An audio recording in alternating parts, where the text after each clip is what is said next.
What about mentoring? Now, how do you do that? How do you have your managers do that? Is there a formalized program that you have in your company? When our intern program, yes, we have specifics. It's laid out.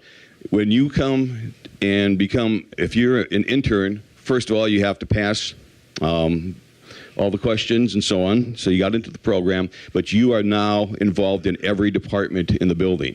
You sit down and you interview with everybody there. So by the time they get through their intern program, they have an education, and many of our interns go on to be full-time players in the business. Our overnight, last couple of overnight people on WIXX, they started as interns.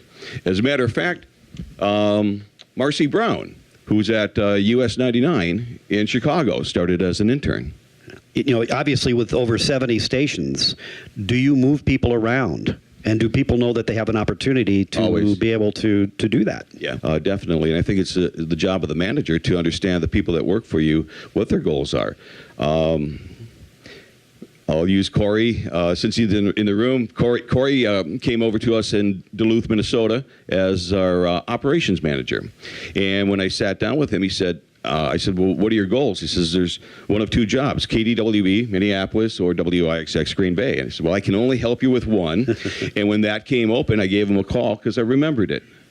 And how many years? 6 years. And he's one of the babies there yet. So listen to them and remember what their goals are and help them to achieve that.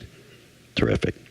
Terrific. Roger, you have a different situation because you have a group of radio stations in a very, very beautiful place. And, you know, because of, you know, where it's located, it might not be as accessible to a workforce, or maybe it is. So maybe I shouldn't fill that in for you. You mean that 2/3 of our coverage area is water? Well, but it's good water, right? Before I start, I have to give full disclosure, let you know that there's a baseball theme to this farm team. Yes. These guys are major league, I'm minor. My market is so small, our McDonald's only has one arch. Door County is so small, we have clients who buy one ad and ask to rotate the copy. We're so small, our clients think Dun & Bradstreet is an intersection and Arbitron a new video game. Right. It is different because people love Door County and come for the arts and the scenic beauty, and it is a smaller labor pool. But I believe that there are three things that all broadcasters in any market size can do, not only to attract people, but also keep them.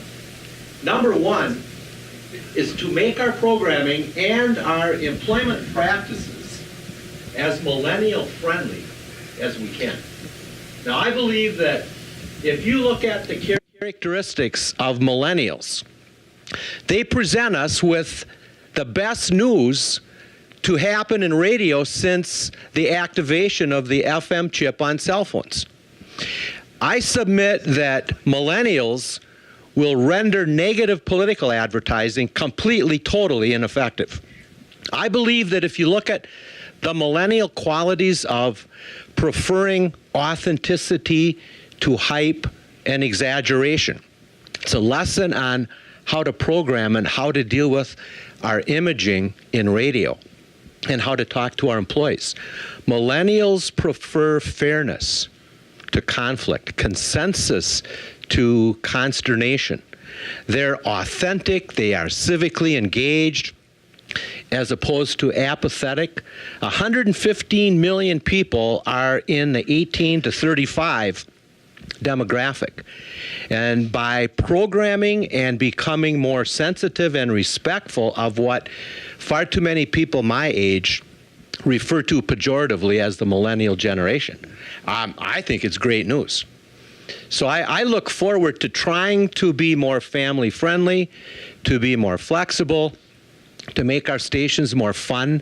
We just instituted a director of fun whose job it is to celebrate things like anniversaries instead of having a party when people quit. One of the major employment benefits is our recently acquired beer trade in a Budweiser cooler in our conference room. So if I can get an assisted living trade along with my beer trade, I'll be in radio heaven. The second recognition that I think we need in order to attract and keep good farm teams is to get in the affirmation business. Programming radio stations. A radio station can be the single greatest affirmation mechanism in a community.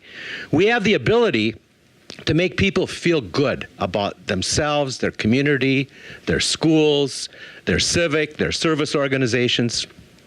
And I think we should use affirmation more with our employees, because I believe that sincerely expressed affirmation is probably the most singly important missing ingredient in human relations.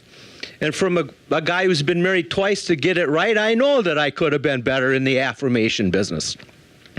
I got my ex-wife's mother a chair for Christmas one year, but she'd never let me plug it in. Now, if we affirm people with sincerely expressed positive comments on a regular basis, you create golden handcuffs. And the second way to do that after affirmation is money. Now what I do, and this is probably an EEO violation, but I engage in bait and switch. I advertise for what people are passionate about in radio. And no one ever came down the birth canal wanting to be a radio advertising salesperson. So it's hard attracting sales reps in a very small community of only 9,000 people. So I attract people that come for their passion. On air, news, sports, play-by-play. Play-by-play in sports attract more applicants than any other position. Now when they come, I do the bait and switch, and I tell them that I have a plan that will allow them to remove themselves from commodity cheese and food stamps, that we will try to make people make so much money they never want to leave. 15 years ago, I hired a guy who was 19 years old, one year broadcast school, and he got married. He married another news reporter. Then they both wanted the same time off to go get married. So I had my two-person news staff on a honeymoon together. But he was receptive to learning sales. And today I have golden handcuffs with him, because as a part-time salesperson, he collects $30,000 to $35,000 a month at 20% commission. He gets a $100 talent fee for every remote paid by the client. His record 3 months ago was 28 remotes in 1 month. So you combine $2,800 with 7,000 sales and his on-air compensation. That guy takes more money out of that corporation than I do, and I own it. But You should apply for that job. he's not going to go anyplace, because he has his own seat in the press box at Lambeau Field. He MCs the NFL Alumni Association golf outings and dinners in Door County. So he has the golden handcuff that makes me very, very happy, because guys like that don't come along. If we got into some genetic engineering, I would be open and explore that with a guy like What'd you say his name was? Joe Stifelsucky. And then that's Never harder. seen a golden handcuff. That's harder to spell than Utnamer. And the third thing that I think we've got to do more of is tell stories. Stories about the dramatic difference small market radio stations can make in the lives of our clients and our listeners.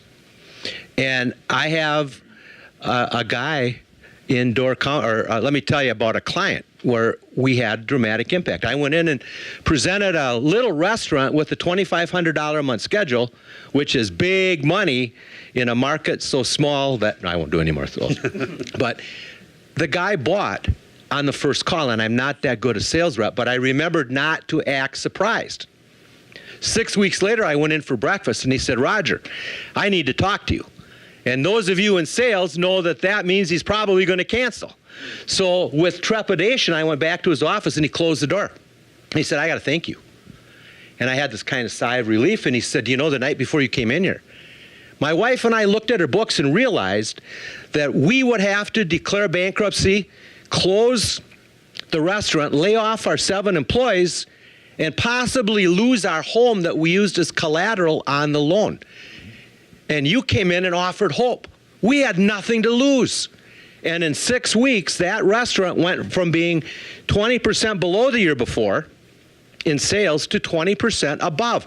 The difference between profit and loss, between bankruptcy and solvency, between employing 7 other people and laying them off. Now, I say if you like animals, get in radio sales.